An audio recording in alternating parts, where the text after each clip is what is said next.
Good morning, everybody. I'm Steve Addicott, Vice President at Caveon Test Security, and I'm very pleased to be presenting with my esteemed colleague, Dr. John Fremer, in what has sort of become a tradition where after a significant industry event like CCSSO's National Conference on Student Assessment, we circle together and present the primary takeaways, the lessons learned from significant sessions or events at the conference. So today, John's going to talk about his takeaways from the State Assessment Director Luncheon, a presentation he was involved in regarding the TILSA Guidebook. TILSA is Technical Innovations in Large-Scale Assessment, and the TILSA just published a guidebook on test security. UNC's Professor Greg CIZEK was discussant of that session, and John's going to share some of the challenges Professor CIZEK levied against all of us to help better protect exams.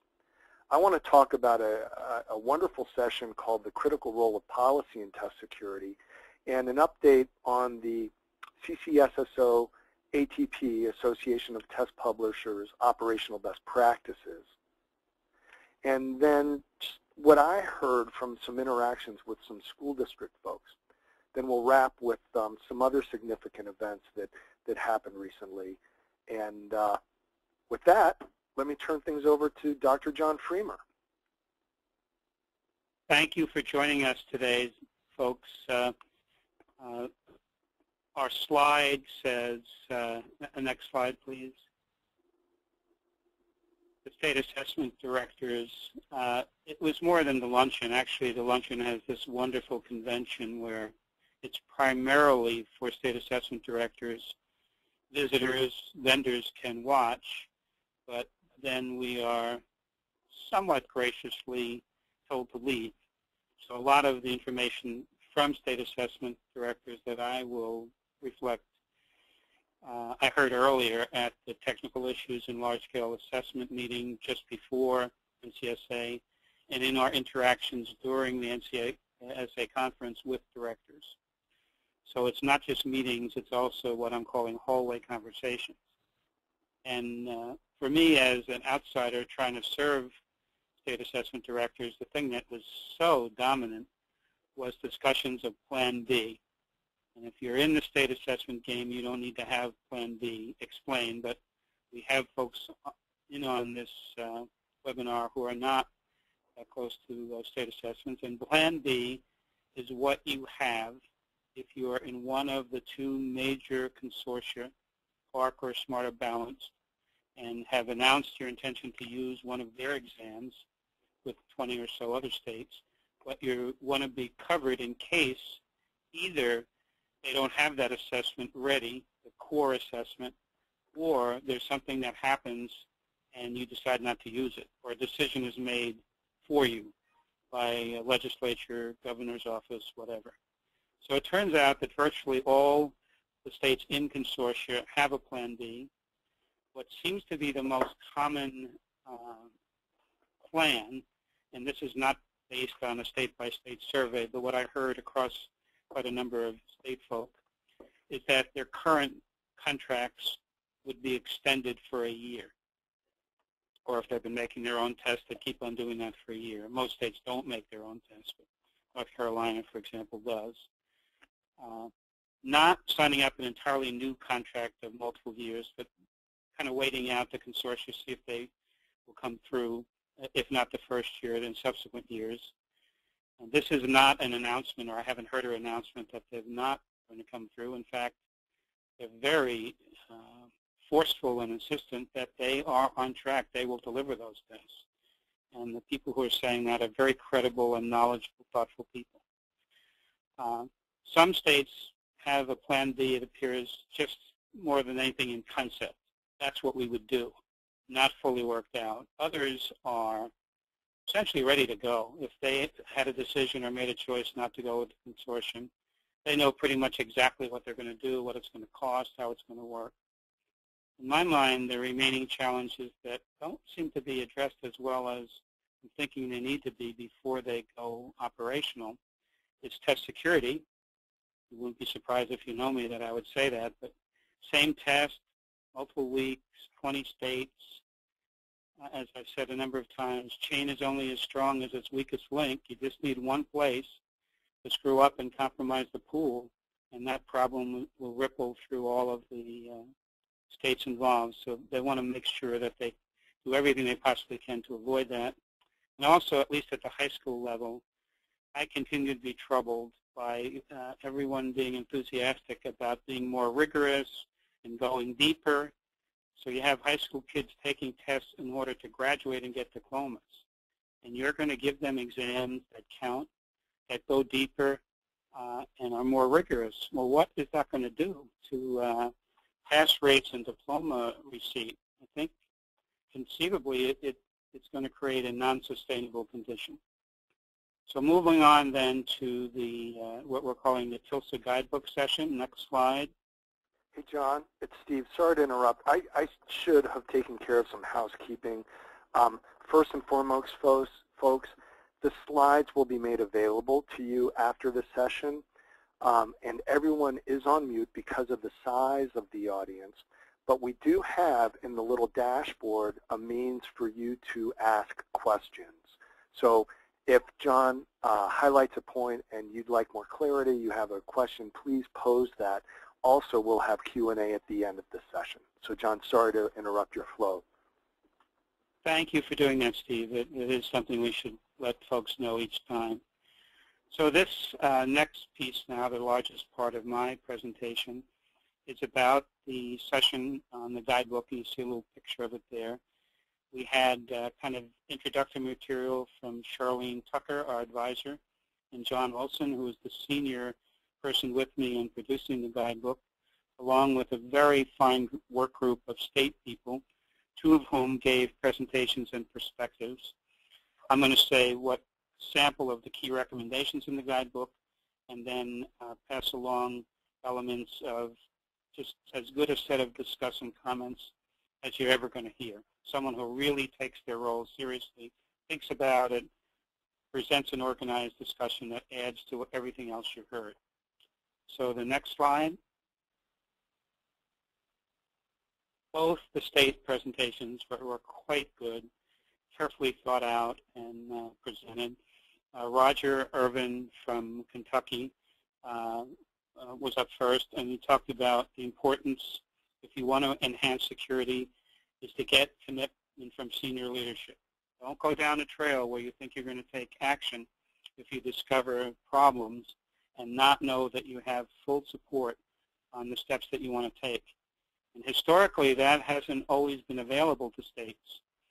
Some of you have been around long enough to know Tom Fisher, who was Florida test director years and years ago. He would say it didn't matter what he brought up the line, there would never be action taken. So after a while, it was hard for him to keep calling attention to what he knew to be problems. And the other area that Roger recommended is get a professional audit done. It's not enough just to look over your work yourself. Get professionals to come in to look over it for you. Next slide. And Roger had some specific comments to make about their experience addressing issues. One of them was, as a result of an audit, they got the observation made about their department that they didn't have a single comprehensive security plan. They stepped right up and took a project to develop a comprehensive security plan or manual, which absolutely everybody should have. And it should be, as they're planning to do, made available to all staff and as possible to outside contributors. Some things like exactly how you're going to handle a security issue, you may not want to make that fully public, but your goal is to make as many things public as possible. Next slide. Roger talked about recognizing the importance of data forensic analyses, and they have taken on themselves the action task of adding additional data forensics analyses. Don't just look at gains, which are indeed important things to look at. Look at erasure analyses, and in the computer environment, it's really answer change analyses. Look at similarity. How is it that Steve and I took the same test, we got the same questions right, the same questions wrong, exactly the same questions, and every time we missed a question, we chose the same wrong answer. How could that happen? Well, it could happen if someone was helping us or if we were allowed to copy, but it's not likely to happen through any natural event. Next slide. Now we're moving on to the other state. I might just pause there. I don't see any questions that I can see, Steve. Have any appeared? None yet. Okay. So moving on to West Virginia, very nice job done by Juan DeBrat of West Virginia, who along with Roger had been involved in our work group developing the guidebook. He said that he looked at the guidebook as a compilation of best practices. I mentioned the areas prevention, detection, and investigation. It seemed to him that what he could get from it and others in state roles is to do what he called the gap analysis. Where are we now? Where do we want to be in the case of security? And then what can we do for any additional test security requirements that we think are essential? And I've done a lot of these audits now for state departments of education. There are absolutely always security vulnerabilities. So, you know, if you were thinking, well, I want to do that someday, but I want to wait until all my security vulnerabilities are already covered before I bring someone in. It's sort of like when we used to clean our house before the cleaning lady came. I never could quite see that, but my wife, for some reason, thought that was sensible. You wouldn't want the cleaning lady to see a dirty house. And one might argue that's why you were having her come in, but maybe that's just my short-sighted male perspective. Next slide. One of the things that Juan talked about is where he thought we were in a kind of an awareness timeline about security issues. It's always been something that state education agencies have cared about. They want fair and valid testing, but the public attention that's been given to security breaches have really made security issues move into the spotlight. They tend to be exaggerated. I mean, I've looked at a lot of data now, as have my colleagues at Caveon, and I think we're dealing with maybe 1% of teachers, maybe less, that are not following the rules. And they're not all major transgressions. But you would never know that. If you read about Atlanta and DC and Philadelphia and others, it sounds like this is a very widespread problem. Well, it's widespread in that I believe that every state has some, but it's not widespread in that that affects many, many schools and teachers. Teachers are a pretty good crowd. My wife was a teacher. My youngest daughter is a teacher. And their interest is in helping kids, not in violating rules or cheating. That's not one of their core values. Their core values are quite good. Next slide. I had a little different take on three elements of something. He said that from his point of view, if you want assessment integrity, you need to think about policies, the kind of things we talked about, but you also need to think about politics. That's something that we ordinarily put into our equations or our standards, but that's an issue. I mean, who's to care about the way that these rules are enforced and the implications for teachers? I mean, who's respecting the rights of teachers? They're human beings. They're professionals. How are we going to conduct ourselves so that their professionalism is respected and we're not putting them down, which I think if you go directly, as some places do, to a criminal investigation of data that look troublesome, you may not find that your educators, your teachers, your principals, and others are getting the respect that they need to have in order for our system to work. And he talked about his own equations. So there's the timing of the problem, the severity of the problem, the pervasiveness of the problem, the climate of the state, He says that that equals a crapshoot, that you just don't know in your context what's going to happen until you face it. And then people will be developing standards and rules. And he's arguing don't wait till it happens. Work it out in advance, exactly how you're going to use the data, who will play what role, what standards you use.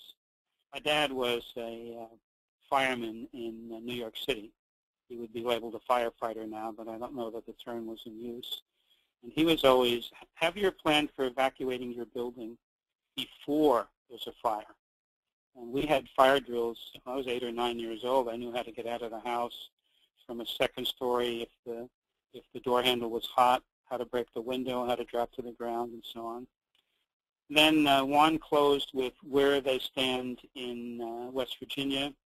They're waiting for the next version of an Atlanta Journal-Constitution article.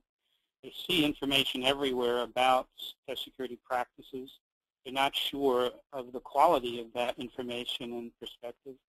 They like the guidebook for taking a comprehensive look at these 3 areas: prevention, detection, and recommendation, and investigations, and using that type of information to create actionable information, something they could do to make things better. Now, to my own session, unless you'll tell me, Steve, if anyone has yeah, we've got one question, John, and that is, to what extent are, and right in line with Juan DeBrat's comment about there's now information everywhere. The question is, to what extent are test security standards, requirements, practices, and solution to problems common and shared across states? I think that this guidebook is one of the few efforts to do that. I think it's been more an individual state initiative, although the fact that CCSSO supported this is a positive development. And at the federal level, U.S. Office of Education, National Center for Educational Statistics did a gathering 2 years ago now, or a year and a half. Within the certification industry, it's much more common. There are standards for security for certification programs that the American National Standards Institute has put out. I think maybe we're moving in that direction, but now it's mostly individual states. And just along those lines, sure.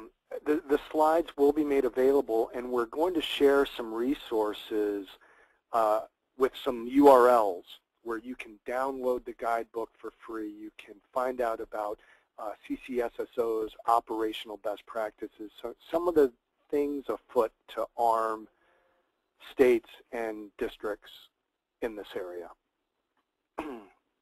Thanks, Steve. So next slide. These are the 3 areas that I've mentioned. We can move on to the first of them. Next slide now.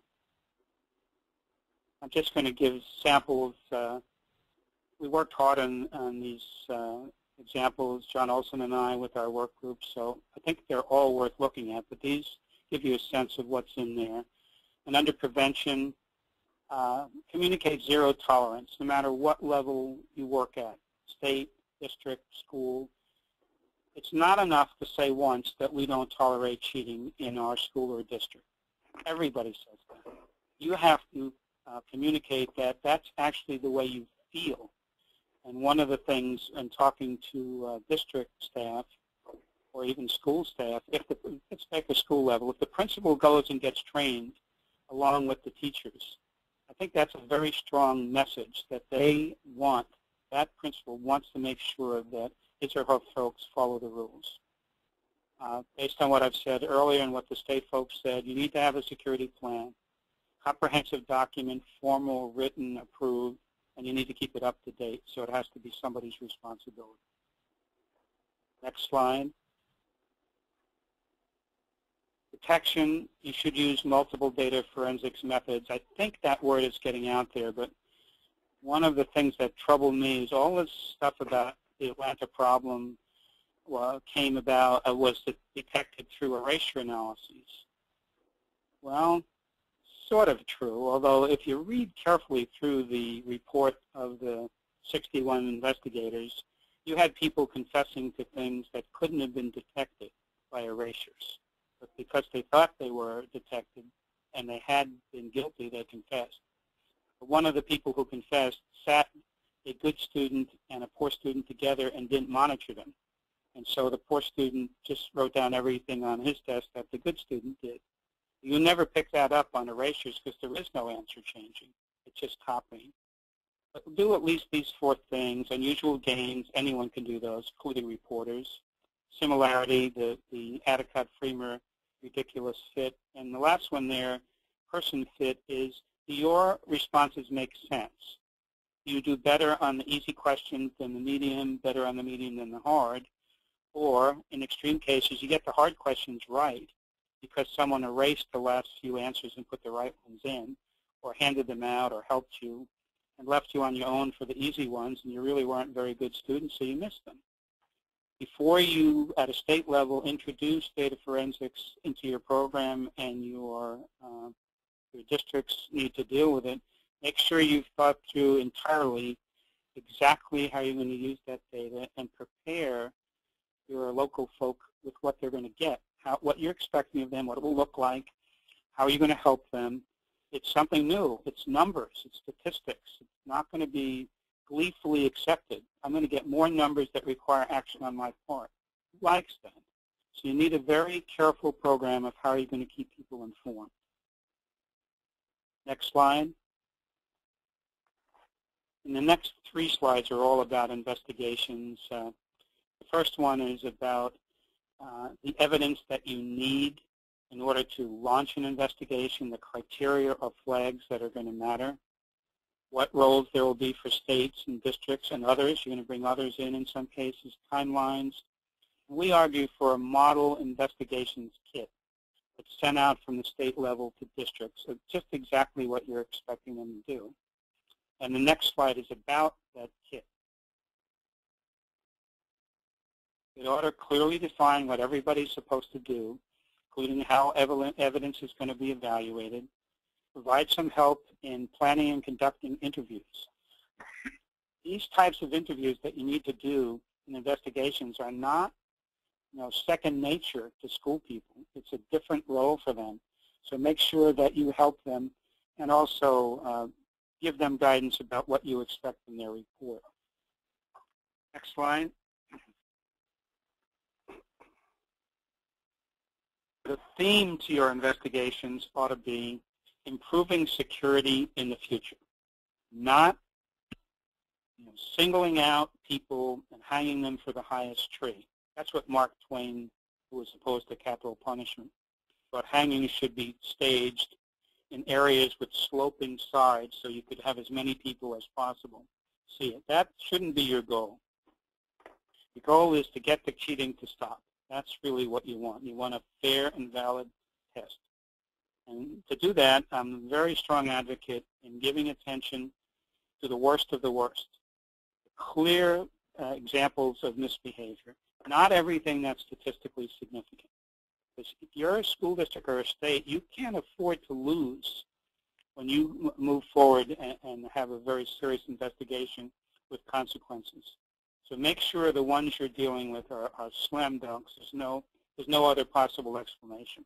And that's going to require work on your part, ruling out other explanations that might have been possible. Next and last slide from me. Just this thing that I've highlighted from Greg, what would have been worth, I think, his whole session for all of us. Anyone who believes that his or her program doesn't have a serious cheating problem, has simply not investigated the concern deeply enough. I agree with that, but that's our business is test security. Greg is a professor, and his business is doing professorial work and research, and he's reached the same conclusion we have. He also says, don't do your cheating analyses till you have a plan for using the results. It would be better off, he argued, not to do anything than to initiate analyses and not to know exactly how you're going to use the results. And he made a strong plea for a focus on fairness and score validity. Do everything you can to be certain that the results that you are giving out are worthy of use for whatever their purposes. And don't go forward as an anti-cheating campaign. Style what you're doing and make all your work be a score validity campaign. So that's the end of my piece. Anything I should address before you pick up, Steve? So we've got a couple of questions. I think one is going to be addressed in my piece. And another one, so we've heard Roger Irvin stress the importance of a test security plan. The guidebook stresses the importance of a test security plan. The question is, do most states have a security task force or plan? This particular state has had one in place since the 80s, but do most states now have something in place, do you think, John? Not in the way that the guidebook advocates. Comprehensive, written, formally approved, up to date. I think the ones that have it are the ones where they've had security audits done that recommend it, because we always strongly argue for it. They have it. Even where people have had, everybody has security documents, every single state. They've been in this business a long time. But they're not all pulled together in a single place, and when you look at them, they don't cover everything. And sometimes, if they haven't been looked at for a while, they don't even cover all of the exams, because it's been a proliferation of exams at the state level. So no, unless they've started recently. I believe they all will have. My prediction now is within 3 to 5 years, every state will have one. It's just going to become what it means to run a state assessment program. Interesting.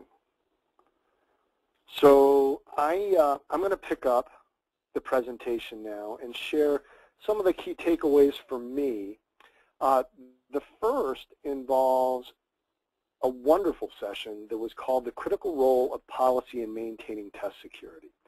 For me, the best thing about this was that this session was actually on the program. It was interesting. A year ago, with so much afoot in state assessment, Common Core, assessment consortia, teacher accountability, there wasn't a session at the conference focused solely on security. And this year there were several. So sign of the times, and I think it's wonderful and important that we're seeing these topics be addressed so discreetly.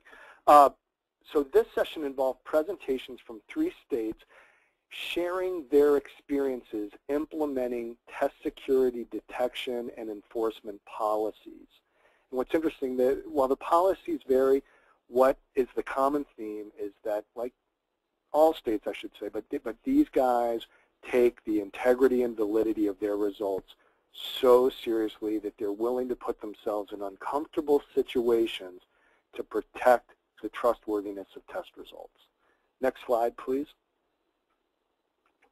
So the first state to present was Mississippi, and State Assessment Director James Mason, Assistant Director Walt Drain talked about 3 recent incidents that occurred where I guess I should say that it wasn't that their test policies were challenged, but there were challenges to their test policies. 2 of these cases involved formal legal proceedings, one where a student lawyered up after having a score invalidated, another where the department actually brought charges against an educator. And what was interesting was that through these 3 incidents, there were some pretty important lessons reinforced for the department. First is Mississippi has been using a data forensics program to detect challenges to test security since 2006. And as James Mason says, once you go through this door, there is no turning back. And this is not for the faint of heart. To reinforce that point, he actually had a great video from the Untouchables movie where Elliot Ness, played by Kevin Costner, is instructed by Sean Connery, sort of the old grizzled FBI agent. We're going to slam through this door, and once we go through, there ain't no going back. So another key point for Mississippi is to have multiple sanction options available. Depending upon the situation, you want to be able to enforce your policies appropriately and perhaps differently. So they've utilized a number of different arrows in their enforcement quiver, including invalidations, formal information requests, investigations, other kinds of things.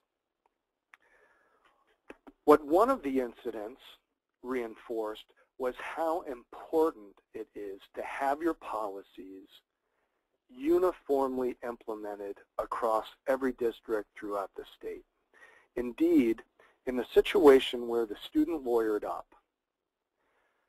the state Supreme Court found for Department of Education very quickly, simply because the policies being questioned have been administered throughout the state evenly, uniformly. So the student's concern that he was being singled out capriciously and in an arbitrary fashion simply was thrown out by the court. As James says, play to win. Pick your battles, and if you decide to hop in the ring, bring your heavy guns. And James Mason is a brigadier general in the U.S. Army Reserve, so when he talks about picking your fight and coming prepared, I think he has a pretty strong basis for understanding that. And then the last thing was that we are going to see more challenges to the integrity of test results, teacher accountability most notably. So plan for budgeting resources. You're going to have challenges to your test security policies. Plan accordingly. Next slide, please. So the next session was information about Florida Departments of Education policies. Unfortunately, interim State Assessment Director Victoria Ash couldn't present, but one of the psychometricians from Pearson was able to share information about their policies and procedures. That was Stephen Murphy. And what Stephen shared was details about the data forensics program in Florida, which focuses both on students and on classroom and school levels. And so the different focuses drive different kinds of enforcement and sanctions. Invalidations on the student side, requests for information, and even formal investigations by the Inspector General in particular situations at the classroom and school level. Now, in both cases, there is a formal appeals process, so that if someone is flagged by an analysis, they have a process to follow to indicate that there may be some unusual instance for why they were flagged and have a particular sanction reversed. Now, I think it's interesting that having this program in place has allowed Florida to measure risks to the integrity of results so that they're better able to manage. For instance, in 2010, in the spring FCAT administration, there were some thousands of students whose scores were invalidated. After that, the department instituted a number of changes, a number of tactics, including student oaths at the time of test administration, formal requirements around seating charts, enhanced training for school and district leaders, requiring that school test coordinators be certified educators, things like that. Fast forward to 2011, the number of invalidations decreased by 54%. They measured risks, they managed against them, measured, and the tactics implemented had demonstrable impact. Lastly, in Florida, they've invested significant time and effort to communicate the details of this program to all relevant stakeholders, students, parents, teachers, district leaders, principals. Everyone has questions and concerns around test security and these policies. They've extended great work in trying to answer those questions readily for all audiences. Next slide, please. The last presentation in this session was handled by Dr. Tamara Lewis, the State Test Security Officer in Maryland. And I think it's interesting when you look at this slide, she shared details of a program instituted by the State Test Administration and Security Committee. One, I think it's awesome that Maryland has a State Test Administration and Security Committee, and also that Dr. Lewis's title is State Test Security Officer. Indeed, all three of these states have a role on staff whose principal function involves test security. That wasn't the case 10 years ago. Again, another sign of the times. Next slide, please. So Dr. Lewis shared details of Maryland's Mission Possible. This was a play off Mission Impossible, but in this case, the Possible is an acronym for various policy and program, various policies and programs impacting security. And when you think about what was shared by the states on John's session and in the guidebook, we're kind of beating the same drum here. Have formal policies protecting your exams. Require security plans at the school, district, and state level. Have methods in place for detecting infractions, and have policies around sanctions when those infractions are indeed detected. And I like this last one. Examine areas for improvement.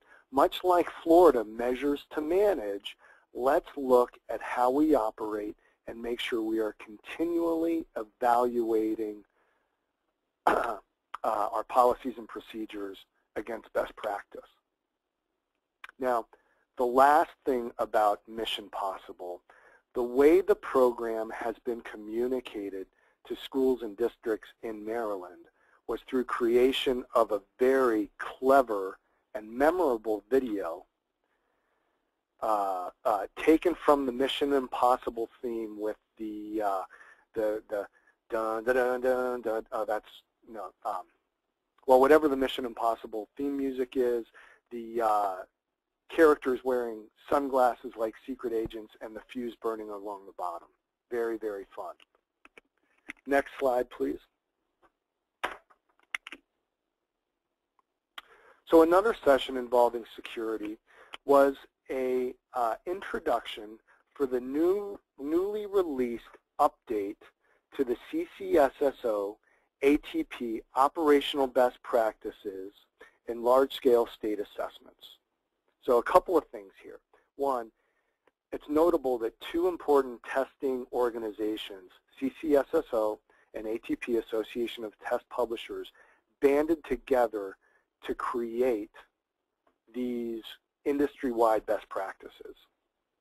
Now, the first iteration of these were published 2 years ago and focused solely on paper and pencil testing. This new project expanded on those to include computer-based testing and online testing.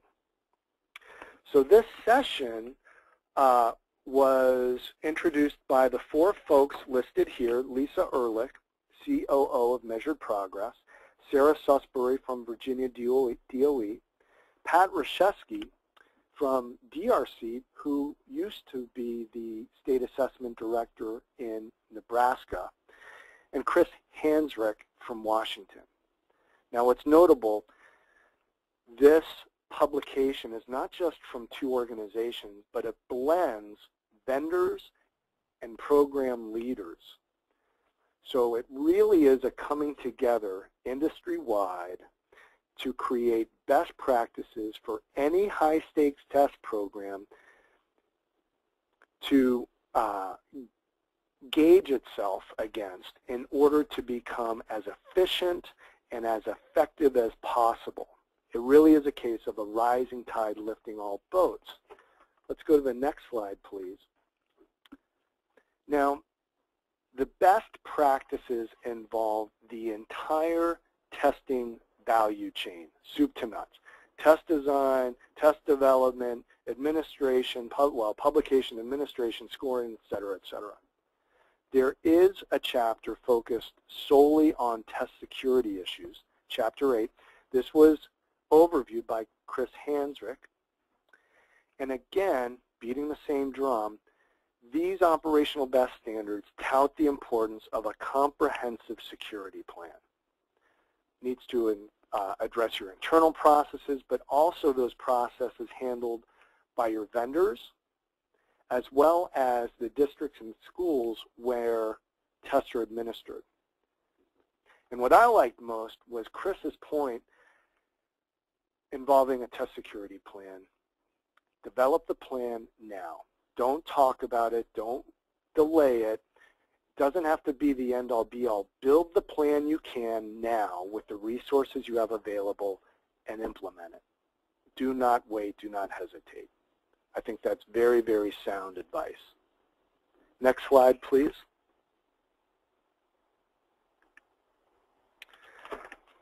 So in addition to formal sessions on the program, I like NCSA because it allows for those hallway conversations or informal exchanges with colleagues, clients, associates throughout the entire conference. During NCSA, I had the opportunity to speak with leaders from at least 4 different very large school districts. And I came away that, well, what was shared was that all are facing similar challenges around test security now and concerns about what's coming down the pike. In addition to the state assessment programs, all of these districts have very large test programs of their own and are going to be expanding those programs for teacher accountability purposes. So there are already a number of exams. There's going to be more. And while it's great that states, for instance, Maryland, Mississippi, and Florida, may have their own data forensics programs, the districts need similar programs of their own to measure risks so that they can better manage. And when a particular classroom or school is flagged, the districts need to be armed. This is similar to what we saw in the guidebook. The districts must be armed with the tools and resources to investigate. So really, I titled this slide School District Challenges. I think it's more a challenge to us as an industry. We're asking districts to take on so much, being on the front lines in these large-scale test programs. We must equip them to protect those exams and investigate infractions when they do indeed occur. Next slide, please. So that wraps up our lessons learned about NCSA, or from the National Conference on Student Assessment. That's not the only highlight from this spring. There are a couple of other things that have recently occurred that we wanted to let everyone be aware of. First is that the International Test Commission, ITC, had their board meetings 2 weeks ago in Stockholm, Sweden, where they voted, or I guess they approved ITC publishing its own best practices.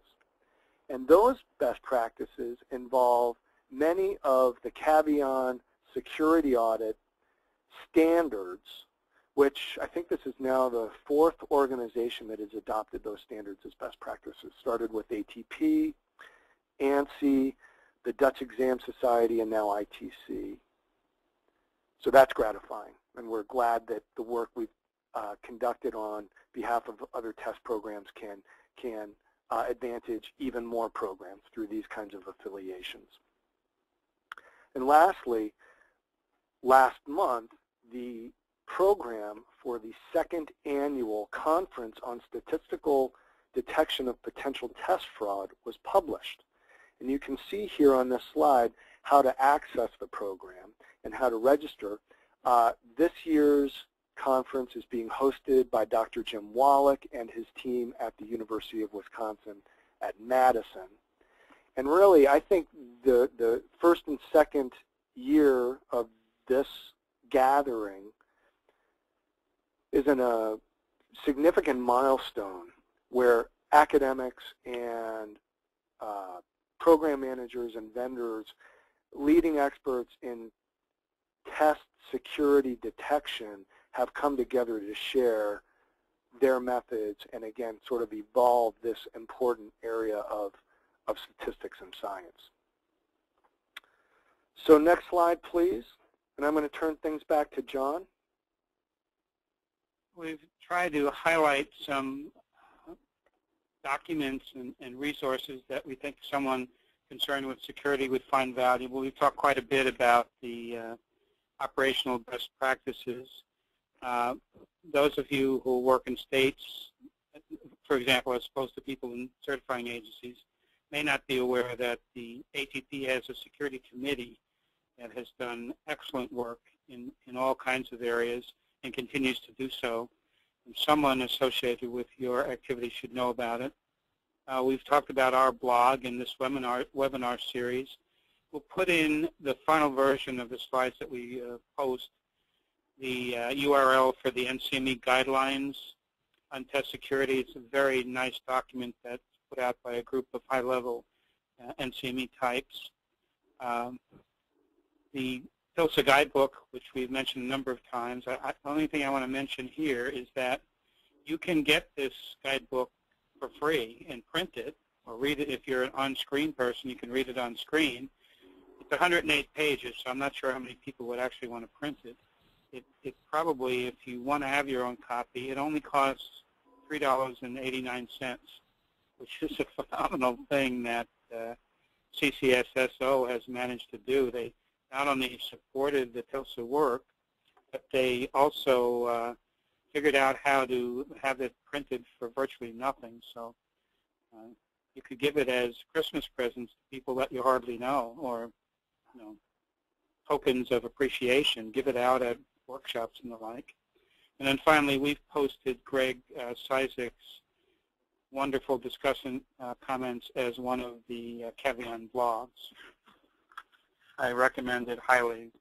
Anytime Greg is going to talk or write and you are interested in cheating or security or research, look him up.